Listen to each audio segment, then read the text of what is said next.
Good morning. We're wrapping our week up here at the Hope Mission Ministries with Gene McLendon, the Executive Director. Sherry, good morning. How are you? Good morning, Kenny. How are you?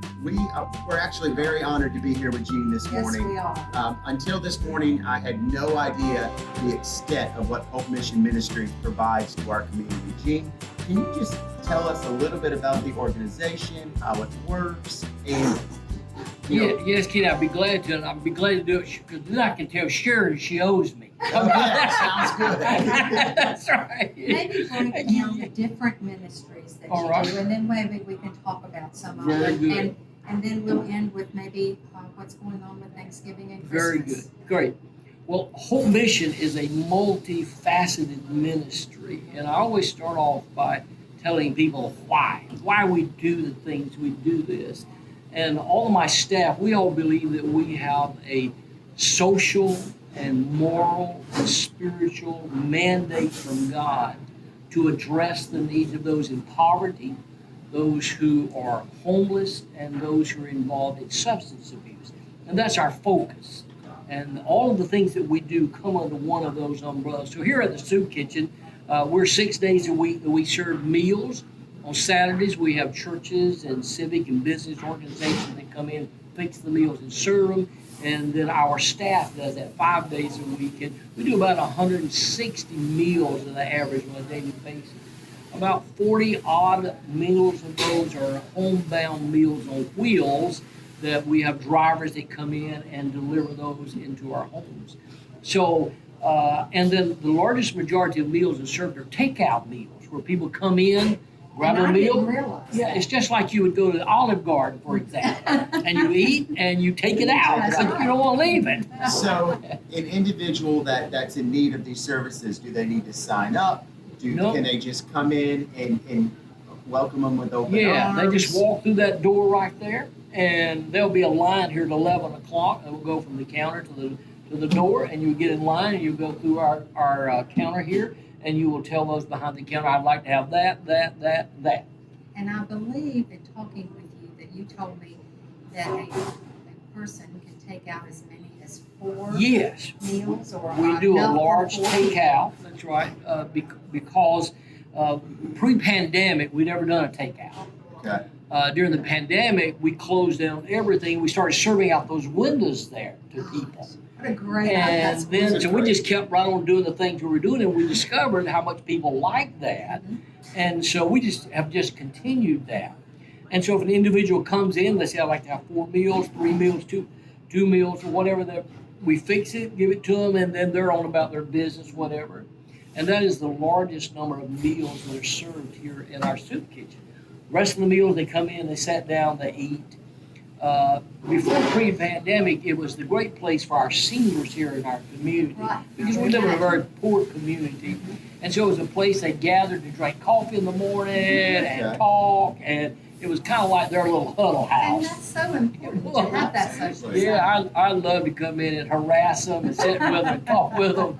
It was a great place because we feel like that there's so many, particular seniors, that their children are grown and gone, and they're right there by themselves. And it gave us an opportunity to express our love. And my wonderful wife is a mother of mothers. She just loves people, hand holds, and all that good stuff. And so that kind of is what happens here in the kitchen from 11 o'clock to 12:30. We'll have lots of people come in, grab meals, go. Others sit here and have meals. And then on Tuesdays and Thursdays, we do an emergency financial assistance ministry where we address power bills, water bills, gas bills for the working poor. We disperse $1,000, a little bit more than $1,000 on a weekly basis addressing those. And then in the evening at 1 o'clock, when this place is cleaned up, this room here transforms into a homeless men's shelter. And the city will allow us to house 15 men here in this building. And winter months, when it's really cold, we will max it out. When it's not so cold, well, I think we've got 7 here now. So what time is check-in if they were to use Check-in this is as a about shelter? 5 o'clock. Okay. When it starts to get dark, of course, right now the dark is much earlier. Yes. Summer months, they stay out as long as they possibly can because once you're in, you're in. Right. You don't go There's back no out. So, we breathalyze and drug test, all those kind of things because we are a drug-free environment. And if need be, we run a background check on them to make sure that we don't have pedophiles or violent criminals that are with us. So we tell them all that stuff up front, and from time to time, we'll have somebody stand up and just walk out the door. So, but we have not done that in the early days, and it just created great issues and problems. And so we've developed this thing over the years. So you can feel safe if you're Right. checking in There to we stay go. out And of you should be. shelter, and you should That's be able to feel exactly safe. And right. for the staff that are working here, That's you want to make exactly sure right. that they're safe. That's exactly right. And you don't have women here, so tell us No. where are the women? We have 2 homes for homeless women, and each one of those homes will hold 6 ladies. And we have a house supervisor that lives in those homes. And these are people that have come through our substance abuse program that live with us, and they're on staff. So we like to hire internally. And that's our homeless services. We have Meals on Wheels, homeless services, financial assistance, and soup kitchen right here. Under this umbrella? Yeah. That's incredible. It really is. And I know with the holidays coming up, there's a lot of families in need. Any particular specifics you can tell everybody about what's going to be happening for Thanksgiving and Christmas? Well, on Thanksgiving Day, Liberty Church from Havelock, I think this is their 12th or 13th year, will be right here Aw. serving. And they bring more food than an army can eat. Will I mean- you have more people that day? Oh, yes, this place will be packed out. It'll be standing room, just Oh, I bet. great place. And then we have a gentleman by the name of, I guess I can call Ed's name, I'll just say Ed, who is part of my Rotary Club, Mhm. who likes to provide meals for families. So we have 75 boxes, includes turkey and everything you'll need that will be delivered out to our community for families that are homebound, that kind of stuff. Everything will be in the box that they will need for a Thanksgiving That's great. day. What an amazing gift. Yeah, he's just a super nice guy. New to our community, did this in Raleigh for many, many years. And so he's volunteers here and blah, blah, blah kind of stuff. So it's just a great way to, again, continue to engage in our community. And so Thanksgiving Day will be a great day. We'll have lots of food, lots of turkey, ham, all that kind of stuff that goes with it. It's a really great day for us. And that way it gives my staff time off. 'Cause Time to be with your families. yeah, because- we work. We spend lots of hours doing Oh, I this bet. kind of stuff. And as far as volunteering, I mean, do you need volunteers or do On you? Thanksgiving Day, we don't, Okay. because Liberty Church will bring all the people that they need. Okay. And so we don't, we have volunteers before and volunteers after, but on Thanksgiving Day, this belongs to Liberty Church, and they're just a super church. Cameron, is that where you go to church at? I see Cameron back there nodding his head. So, Gene, Yeah.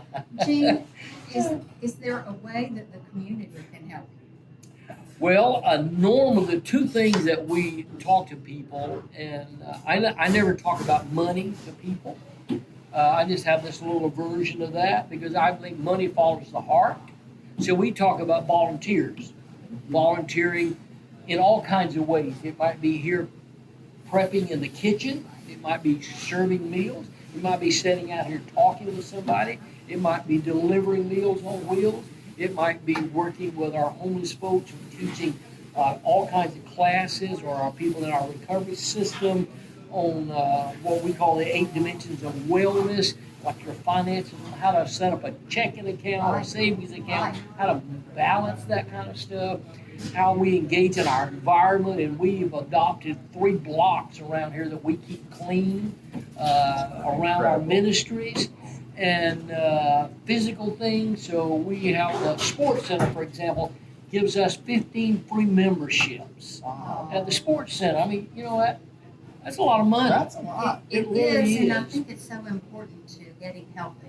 That's Yeah, exactly, yeah. that's part of our dimensions of wealth. So we are looking for all kinds of volunteers, and we have some people that come in and say, hey, you know, I'm retired from the insurance business, for example, and I can help people maneuver through all of this Medicaid, Medicare, insurance kind of thing. Now that's a That- huge. Oh, it is help. just unbelievable I mean- at that kind of arena that people, The people help. that come and say, hey, I own a garage and I can't do everything, But if you got somebody that needs a garage, I'm glad to volunteer, let's say $5,000 worth of repairs for this year. Wow, That that's kind of incredible. So there's so many different outlets Yeah. that you offer. Yeah. So So many volunteers. facets to There this we go. program. And here's what I've discovered: when you win somebody's heart, I call these my T's.